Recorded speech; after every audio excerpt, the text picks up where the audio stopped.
Hi! So this week we're doing a favourite book theme, and I'm going to start telling you what my favourite book was growing up, but I don't have it here. It was Alice Enchanted by Kate Carson Levine, and I read it in Spanish. I can't remember how old I was when I read it, but I really liked it. It was an adaptation of Cinderella's story from Cinderella's point of view, but with a twist, and it was really good. It was not your boy meets girl, falls in love, and that's all story.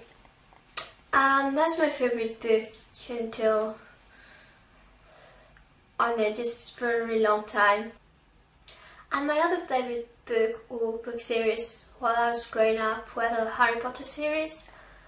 And I loved Harry Potter. I used to play Harry Potter. I had lists of spells, and yeah, I just was really obsessed with it for a really long time.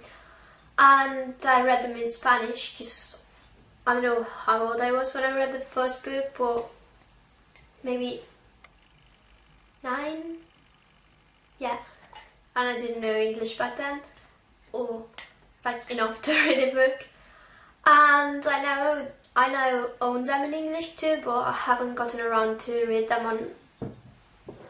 I should, but it's this really, I really love this edition, so I got it with Christmas money, but I haven't read it yet. A really good thing about reading the books in Spanish is that you can see the translations. Right now, if I can read a book in the original language, I won't read the translation. But there are really good translations in the Harry Potter books, like Death Eaters, which literally in Spanish would be Comedores de Muerte, which sounds like a lunch, a place where you go to have lunch and die. And yeah, the translation that was used is Mortífagos, which comes from the Latin roots, morti, from death, and fago, which is the Latin word for eating, I think, and mortífagos, and I think that's really clever. And if you understand both languages, I'd recommend, like Harry Potter of course, I'd recommend you read both to compare, because it's kind of cool. Right, and now comes the part you've all been waiting for, in which I talk about John Green books. And my favourite book of John Green and of all the books I've ever read is The Fault in Our Stars. And The Fault in Our Stars, which if you haven't read, you definitely should read it. Go now. It's a book about cancer. Actually, it's not a book about cancer, it's a book about a person who has cancer, but the fact that she has cancer is not the most important thing about that person, and that's what this book teaches you, and I think that's what makes it different from other cancer books. The fact that the protagonist has cancer doesn't make her hero more than not having cancer would. It's an important part of the story, but it's not a book about cancer. It's a book about people. What I really like about John Green books is that you learn things from reading them, but he does, the way he writes, he doesn't shove the knowledge at you. It's just there, and it's part of the story. And also the things the books make me feel. This book made me laugh and cry practically on the same page.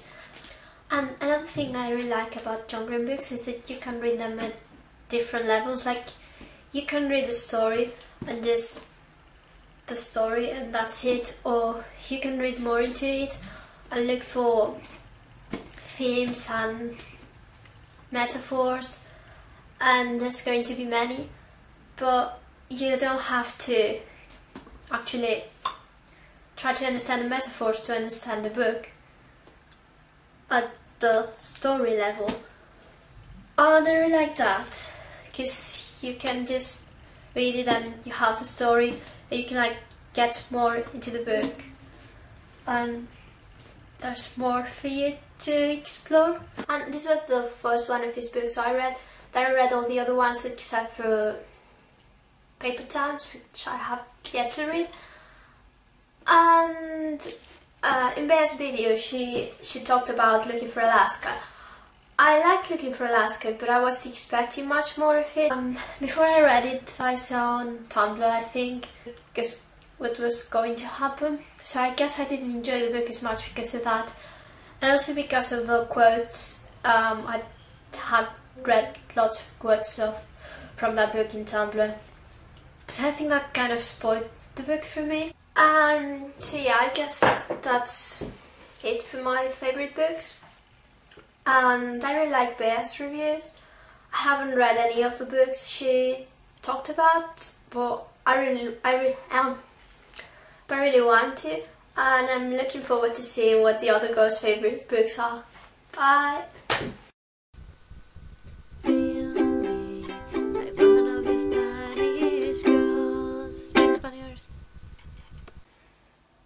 How do you like book reviews in the evening?